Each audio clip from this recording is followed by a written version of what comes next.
Port से जो शुरुआत की, जिस वक्त गुजरात में नरेंद्र मोदी थे तो मुंद्रा पोर्ट का विकास बड़ी तेजी से हुआ।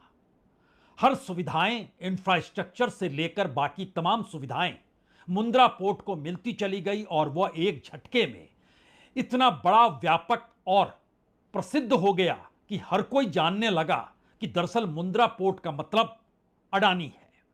लेकिन आज की तारीख में इस देश के भीतर समुद्र किनारे तमाम राज्यों में आप चलते चले जाइए तो हर बंदरगाह यानी पोर्ट अडानीज के नाम होगा।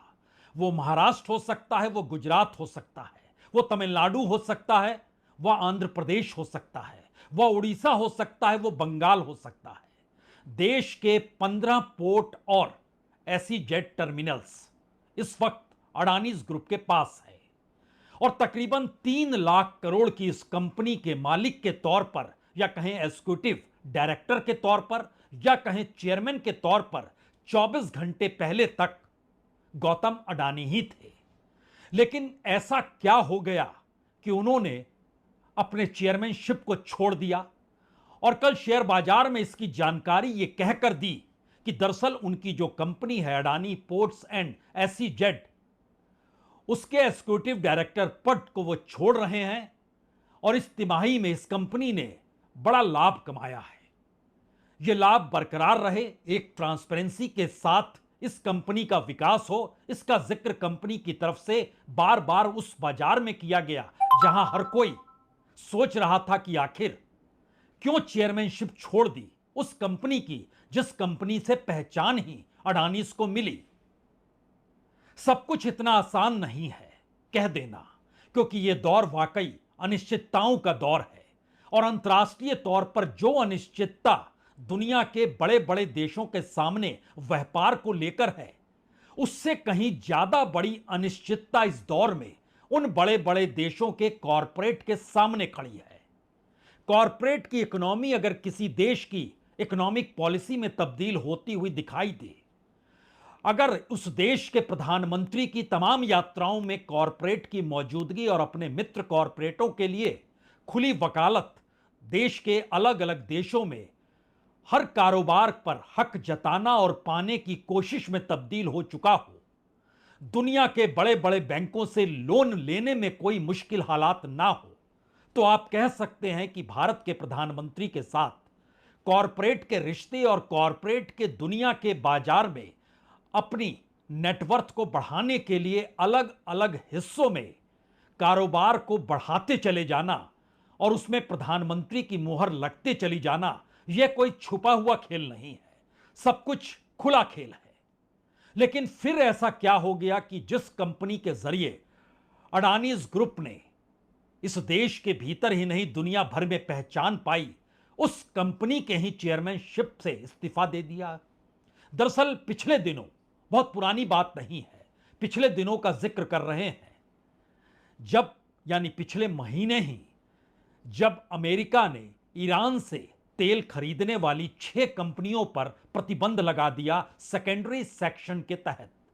सेकेंडरी सैंक्शन का मतलब यह होता है कि अगर आप उस देश के साथ कोई भी बिजनेस कर रहे हो, वो आप प्राइवेट कंपनी हो या किसी देश की सरकारी कंपनी हो, लेकिन उस पर अगर प्रतिबंध लगा हुआ है तो हम आप पर सेकेंडरी सैंक्शंस लगाएंगे, यानी आप अमेरिका के भीतर कोई बिजनेस नहीं कर पाएंगे।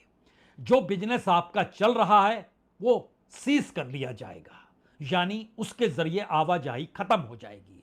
अब एक झटके में सोचिए, अगर अंतर्राष्ट्रीय तौर पर भारत के बड़े बड़े कॉरपोरेट जो बहुराष्ट्रीय कंपनी के तौर पर दुनिया में पहचान पाए हुए हैं और उसमें खास तौर से अगर अडानीज का नाम आप लें, तो कोई भी कहेगा कि वो हर सेक्टर, वो पोर्ट का सेक्टर नहीं, वो पावर का सेक्टर हो, वह एयरपोर्ट का सेक्टर हो, वह रेलवे का सेक्टर हो, वो माइनिंग का सेक्टर हो, वह इस देश के भीतर रिटेल का सेक्टर हो, वो कम्युनिकेशन का सेक्टर हो, यहां तक कि एग्रीकल्चर और एग्रीकल्चर लैंड का भी सेक्टर क्यों ना हो, हर जगह अडानी की मौजूदगी आपको नजर आएगी।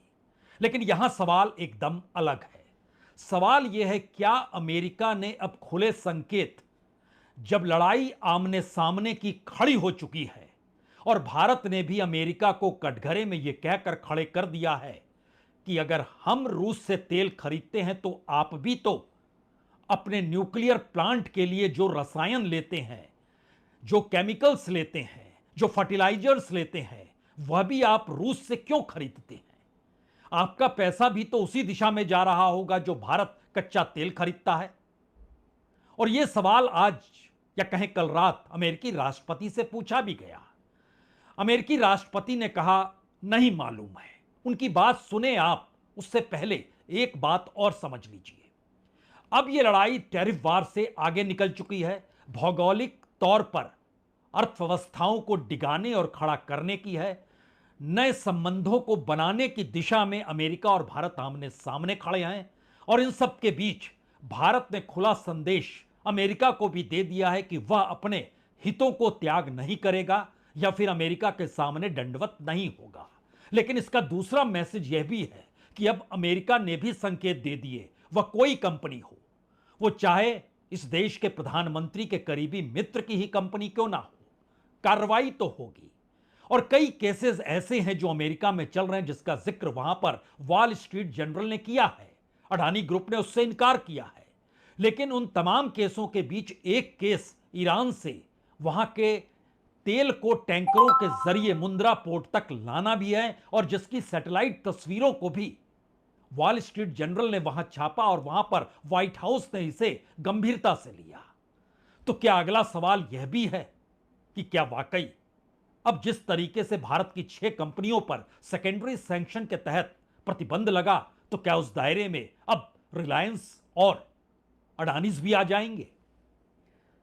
यह इसलिए बड़ा महत्वपूर्ण हो चला है कि अगर कॉरपोरेट पर शिकंजा कसना अमेरिका ने शुरू कर दिया तो एक झटके में भारत की राजनीति डामाडोल हो जाएगी, क्योंकि हर समझौते के साथ कहीं ना कहीं भारत सरकार की मौजूदगी नजर आई है। और एक वक्त तो बकायदा घूसखोरी का जो आरोप लगा, उसमें सोलर एनर्जी के मामले में $25 करोड़ भारत के अधिकारियों को घूस देने का जिक्र भी अमेरिकी अदालत में हुआ। उसमें कितनी क्लीन चिट मिली नहीं मिली यह आज भी सस्पेंस है, क्योंकि वो फाइल पूरे तरीके से खत्म नहीं हुई है।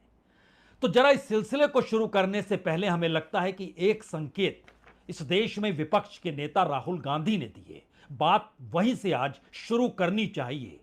उन्होंने एक्स पर एक कमेंट किया और साफ तौर पर लिखा, भारत कृपया समझे, प्रधानमंत्री मोदी अमेरिकी राष्ट्रपति ट्रंप की बार बार की धमकियों के बावजूद उनके सामने खड़े नहीं हो पा रहे हैं।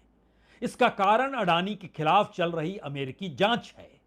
एक धमकी मोदी ए यानी अंबानी अडानी और रूसी तेल सौदों के बीच वित्तीय संबंधों को उजागर करना है। इसीलिए मोदी के हाथ बंधे हैं, यह ट्वीट किया है राहुल गांधी ने।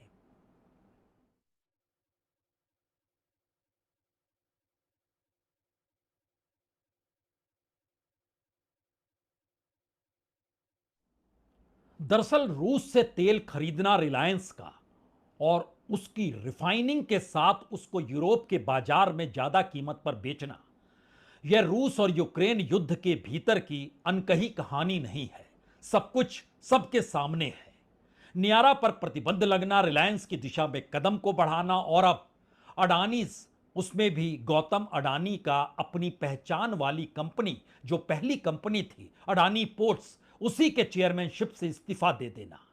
दरअसल अमेरिका के भीतर जिसका जिक्र राहुल गांधी जो इंडिकेशंस दे रहे हैं, उसके पीछे अमेरिका में चल रहे 3 मामले हैं जो अडानीज ग्रुप के खिलाफ है। हालांकि अडानीज ग्रुप ने खुले तौर पर हर आरोप को बेबुनियाद बताया, लेकिन सवाल यह है कि अगर अमेरिकी अदालत में कोई भी फाइल खुलती है, सबसे बड़ी फाइल जिसको लेकर हंगामा मचा, उसमें एक सोलर एनर्जी सप्लाई का कॉन्ट्रैक्ट शामिल करने के लिए भारत सरकार के अधिकारियों को $25 करोड़ की रिश्वत देने का आरोप है। और वो पैसा अमेरिका में उठाया गया, निवेशकों से उठाया गया, तो वह अपराध की श्रेणी में आता है। दूसरा बड़ा मामला उससे पहले का है जो हिंडनबर्ग का था, जिसमें बहुत साफ तौर कहा गया था कि दरअसल 2020 में 7 लिस्टेड कंपनी जो अडानीज ग्रुप की है उसके शेयरों में हेर फेर के जरिए तकरीबन $100 बिलियन कमाए गए। और खुद अडानी के भाई विनोद अडानी पर गंभीर आरोप उसमें यह कहकर लगाए गए थे कि लगभग 37 शेल कंपनियां वो चलाते हैं, जिसका इस्तेमाल मनी लॉन्ड्रिंग के जरिए अडानी की कंपनी में हुआ। यह बात अमेरिकी अदालत तक भी पहुंची। अदालत ने कोई बहुत सक्रियता दिखाई नहीं। अडानीज ने खुले तौर पर इनकार कर दिया। हिडेनबर्ग इस दौर में बंद हो गई। उसकी अपनी जो भी वो कंपनी चला रहे थे, जिसके जरिए वो रिपोर्ट देते थे, मामला मान लिया गया, खत्म हो गया। और जो 25 करोड़ डॉलर के रिश्वत का आरोप था, उसको भी मान लिया गया। इसमें क्लीन चिट मिल गई, यह भी दरवाजे बंद हो गए। हालांकि अदालतों में यह फाइल अभी भी जीवित है। तीसरा बड़ा